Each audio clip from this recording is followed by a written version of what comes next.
What's going on? Ryan Anderson, Mikey P, back for the Del Mar Handicap preview, going as race number 10 this Saturday for our friends at HPI Bet up at Woodbine. Mikey, we just finished going over the Pat O'Brien, going as race number 9, the $5 late double with low 15% takeout is going to be both Grade 2 stakes on this Saturday, August 29th, Del Mar program. We were just talking on the pre-show a little bit. That's going to be a great betting option for anybody, and especially because the consistency and these horses in these graded stakes, so you have a little bit more to trust than you do in some of those claiming races or those state bred maidens that we'll see on occasion. So having graded stakes where you can really find an opinion, hopefully we can help the viewers find those opinions in the Del Mar Handicap. Yeah, I like these. I love this late double. A $5 late double here. You get 2 full gate graded stakes races. All these horses are trying. There's no doubt about the intent. So these make for fun races, good betting opportunities, and this Grade 2 Del Mar Handicap. Of course, we have the winner of the last 3 in here, so that makes it very interesting. It does. Actually, winner of the last 4. The last 4. Oh, last 4. Wow. He has been around for a while. I would have to imagine. This is not official news, and I've not been told anything. If they don't name this the Gold Phoenix Handicap after he retires, I think they're doing him a disservice because, he is a 4 back-to-back winner of this race. It's a mile and 3/8. It's amazing. Great training job by Phil D'Amato to keep that horse in the condition. And we're going to get to him, but he might be in some of the best form of his career, certainly recently in the past 3 or 4, with him winning back-to-back races coming in. But we'll get to that in just a minute. Let's start with the rail horse, Santa Barbarian, who actually liked a little bit in the California Dreamin' Stakes. Has to step up here, has to go out to that marathon distance where his only real effort in the San Juan Capistrano was not a good one. However, a layoff came right after it, so something clearly went wrong. That was a career worst effort. Mikey, he's in decent shape right now. He's in decent form. He's second off the bench here. You give this one any shot, either on the win end or underneath? He needs to get faster, and underneath, I think that's probable. If you look, he's getting checks 4, 4, 3, 5, 1, 1. His last 6 starts, so he's there and getting money, making money for the connections. He's just not quite as good as some of these other ones. I think he would have to trip out to really get a piece of this. Yeah, he would. He would really have to get a favorable setup. This one of the main contenders, Test Score, Graham Motion, JJ Hernandez. When they team up at Del Mar, they have a lot of success. I believe they are 3 for their last 3 and 3 for 8 overall over the past year out here at Del Mar. Test Score, Mikey, bit of a disappointment in the Arlington Million. Maybe not for you or me because we are big Burnham Square fans. However, for a horse that has been reasonably consistent, that was a bit of a clunker, a bit of a head-scratching effort. Does get out to Del Mar for the 3rd time, where he ran very, very well in November of 2025 in the Hollywood Derby, and prior to that, in the fall of 2024, when running on the undercard, I believe in the Thoroughbred Aftercare Stakes on the grass. So he clearly likes it out here, Mikey. You give this one a chance to upset the 4-time back-to-back winner, Gold Phoenix. I think if anybody beats him, it's him. He's just so hit and miss. He's so inconsistent. He's in and out. He should have won the Hollywood Derby last year. He didn't have a good ride, good trip, honestly. Let's be real about that. Yep. And then you look, he wins the Pegasus. Really didn't have any business winning that race. He was 7-1. He probably should have been higher. And he shows up at Churchill, and it was brutal. Then he almost wins the Manhattan against the Deterministic, who is almost unbeatable at Saratoga. Then goes to Arlington, and he's, again, back to the, it's a dud again. So who shows up? If the real Test Score shows up, he's a Grade 1 winner that has a huge chance. If the other Test Score shows up, you can just pitch him off every ticket. You can. And honestly, as of late, if you look through his past 6 races, he's a bit of an every other horse. Yeah. So, he's maybe consistent with the inconsistencies if you choose to follow that route and follow that pattern. And if so, this is an every other, so this should be a good effort for him. And I do think he's better at these marathon distances, even without that 10 furlong kind of head scratcher last time out. I'm with you. If anybody beats Gold Phoenix, it should be Test Score. Nitty coming in here off of the San Juan Capistrano, a victory in June of last year, but then a long layoff, now in the barn of Antonio Garcia.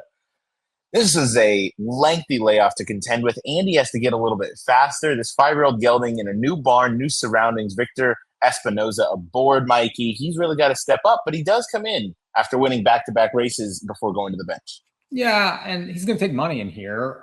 I don't like the double bar layoff. That San Juan Capistrano only had 5 horses in it. Really, it's difficult to gauge, or I don't really know what to make of that race. He won and he raced very well, but then he went away for a long time. So new trainer now too. He's a nice horse. He's, I think, lightly raced. The marathon certainly suits, but I would probably need to see one. I'm going to need to see one. Antonio Garcia has been red hot this Del Mar meet, 6 for 27, given a lot of those came with his early runners. I believe he was something like 6 for 14 or 5 for 14 at the start. So something to just be cognizant about. Gold Phoenix now, the 4-time winner. We can look through his past performances as we go over. You know what you're going to get from him, Mikey. He always shows up. He's 6 for 11 at Del Mar. Some of those where he hasn't been in the money or hasn't been up on the board have been because he's been facing the best in the world in the Breeders' Cup turf. What do you make of him here? He comes in winning 2 straight in the San Juan Capistrano by a devastating 5 lengths, then just beat Formidable Man, playing Formidable Man's game. So he's in a great vein of form right now at his home track. Yeah, he's been awesome this year. He's 8 years old, and I think that this might be one of his better years. And he loves it here. He loves this race. That Eddie Reed was a fantastic rally. I mean, he had honestly no business winning that race. And Formidable Man, he's another one that loves it here. And he was able to beat him on the square. And Cabo Spirit had everything his own way in that race and couldn't get it done. He's just in raging form, and he loves it, this track, the distance. He's going to be extremely difficult to beat. I mean, he's going to be 3 to 5, and he deserves to be. So I don't know. I mean, if you like him, you're looking to play exactas, and I don't know. It's difficult to oppose him here, given the circumstances. It is difficult to oppose him, and I know that the Del Mar turf course is fast, but I was just pulling up the incremental pace figures. He closed in 10.8. That is almost unheard of for that is blazing fast coming home. He seems to be really feeling himself. I believe he is there we go. This 8-year-old. I mean, he's impressive. The fact that he's still firing and doing what he's doing. Obviously, at the distance, he's 4 for 4, considering those are all in this race each of the last 4 years. I got to ride with him. That last race in the Eddie Reed, he was not supposed to win that race. That was just a kind of to keep him tuned up. And he looks like his mind is just solely on running, solely on winning. So yeah, for me, it's Gold Phoenix. I can trust him more than I can trust Test Score. And as we go through the rest of this field, there's not a whole lot of others that have run numbers in the same realm as those two. Atomic Age for Phil D'Amato. The other Phil D'Amato in here, Kazushi Kimura going to be aboard, does come in off a win at this distance in an optional claiming event. That was non-winners of one other than big step up, Mikey. Yeah, big step up off a win, and it certainly likes the distance, though, and he's got that going for him. He shipped east to west, and he's done okay, especially second start. I don't know. He's just okay. I think he could be overbet in here. He could improve. He's third back. He likes the distance. There are positives, but I don't think positives enough to get to the top 2. I agree. I don't think enough to factor in the exacta. Maybe if you're playing some supers, you can key him underneath. If he really does step up and love that marathon distance. Maz, Micah McCarthy, Eclipse Thoroughbred Partners, Ricky Gonzalez back in the saddle. This one, second up off of a non-winners of 2 other than 6th place finish last time out behind Detain, who did run very well this past weekend in the Del Mar Mile. Maz, second up, has to stretch out to the furthest distance since his optional claiming attempt last year when it was not the best that we've ever seen, Mikey. So I'm not sure that he wants this distance. He's also 0 for 4 at Del Mar, which is a very quirky course. Yeah, second behind Test Score in the Twilight Derby, though. So there's a little bit of class to him. He has some I think, ability. Just one that, again, is looking for more. You're going to have a huge jump on the buyer scale. You have to come off Lasix. There's questions to be answered. There are questions to be answered. And here, that being said, second up off a layoff, Michael McCarthy can get them rolling with some race experience, or race fitness, I should say. A Teetlon for Richard Mandella now out of the barn of the late John Sheriff's. Fourth in the Wicker when chasing a slow pace behind King of Gosford, next out winner of that Del Mar Mile. Mikey, what do you make of this one? I felt like he was a little bit interesting as like the alternatives alternate. If you don't want Gold Phoenix and you don't trust test score, I feel like Teetlon has some back efforts to get back to, including last year when he just lost this race by a neck behind Stay Hot and Gold Phoenix. Yeah, definite use. Likes it here, likes the distance, proven at the level. There's just so many things to like with him. His second off the bench, that was a prep last time, raced behind real horses. He looks like an alternate to the favorites in here. And, he's trained by the right connections. There's a lot to like. I like him a lot better than some of the ones we've talked about already. Yeah, me too. He does seem like an alternate you can kind of you can trust a little bit to show up. He's never really run a bad race as of late. And for Richard Mandella, the horseman's horseman, I mean, that was so clearly a prep last time for a spot like this. You'd have to imagine if he's got an A effort in him, we're going to see it on Saturday. But he does have to turn the tables on Gold Phoenix, who did beat him by that neck in this race last year. Mondigo, Michael McCarthy, this one also second up off the bench, off of an Eddie Reed that looked a little bit preppish maybe, but just also he hasn't quite stepped up to the likes of these. What do you make of Mondigo, Mikey? Well, his figures are okay. You see some Gold Phoenix back in his line. So he's faced the champ so far and hasn't really disgraced. I do think that, again, like you mentioned, needs to get a little better. But the distance suits this one. Second back. There are positives here. This is one I would use underneath. Thirds, fourths, I do think is maybe the ceiling, but he's fine. And, he's another one just of the other ones. He is another of the other ones. I agree. His numbers are up there. He'd be one that maybe is a little bit interesting to kind of key underneath, maybe in third and fourth. I could even see him running a good second, but that would be a bit of a stretch for me. I would key him maybe in those third and fourth spots because he does have some efforts at this marathon distance that certainly fit. Old Pal, disappointing second last time as the favorite in the California Dreamin'. Feels like they're just trying to kind of try something a little bit new here. This is a big test for him, even though he was fourth by less than a length in the Seabiscuit. I just feel like this is a tougher group of horses, Mikey. Yeah, probably too tough for him. The distance I don't think necessarily suits either. That's one thing that is, in question. The state bred lines also, that's where he seems to do his best running. So I do, you get a new jockey here, and Rosario certainly has been very good at this meet. Mm-hmm. Maybe he can find his magic to get this horse on the board.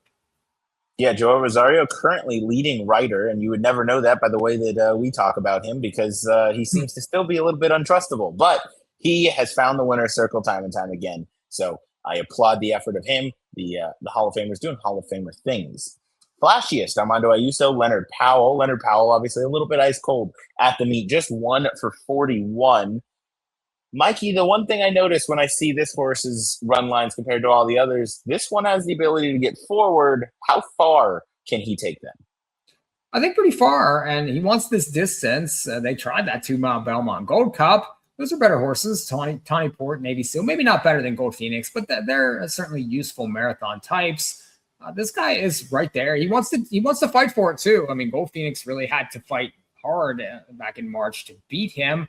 So he could get brave for sure. I'd imagine Ayuso's going to go because there's not really much speed. Maybe Paxo All because there's another one that can pressure up front early. I expect him to go for a long time, but ultimately succumb to a couple of the better ones. Yeah, I expect him to succumb to some of the better ones as well. He's an interesting one that I do think can hang around for a good piece of it. I do think he could get second in here. There's not a whole lot of other pace. Armando Ayuso from that outside draw, that's the biggest question with this 3-turn. That first turn is going to come up awful quick. You're going to have to really step on the gas, especially if you're going to contend with a horse like Paxa Wallop for John Sadler, Amisael Jaramillo. This one has miler speed. This one I would expect on the front end to take them a long way. But a horseman like John Sadler, he's tried these longer distances before. Maybe in the Charling Whittingham, he had a little bit of success with that. But I don't know. It feels like he's better at that mile and a 16th. What do you think, Mikey? Yeah, I think it's just too far for him. And it's an outside post. He's going to try early. I do think that he looked better last time. That July 18th win at Del Mar. Go back and watch that replay. He was very good in there. And I do think that maybe I know the number really doesn't speak to that, but just visually, I thought he was very good.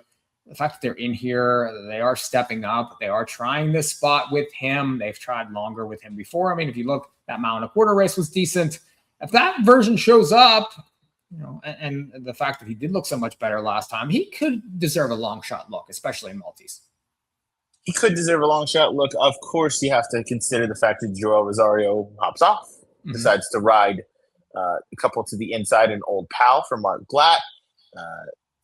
I don't know how much you want to look into one or the other, but that is your field for the Del Mar Handicap.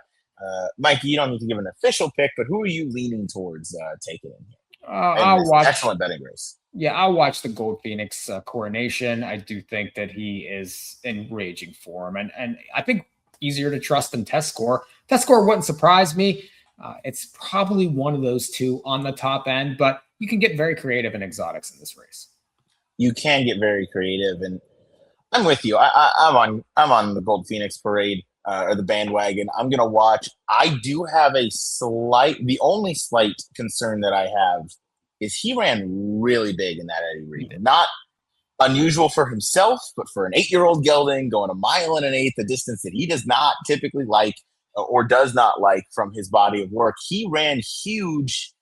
I wonder if maybe that took a little bit of starch out of him. There are some other contenders in here. If Test Score maybe doesn't show up and run his race, we could look at the tables being turned. But for me, for my money, I'm certainly going to look towards Gold Phoenix as well because he just continues to show up in a spot like this. Mikey, thank you for joining me. Thank you to everybody with the HPI Bet newsletter for tuning in and watching. This has been the Del Mar Handicap Preview. I'm your host, Ryan Anderson, and Mikey P will be back for the next one. Take care and have a good one.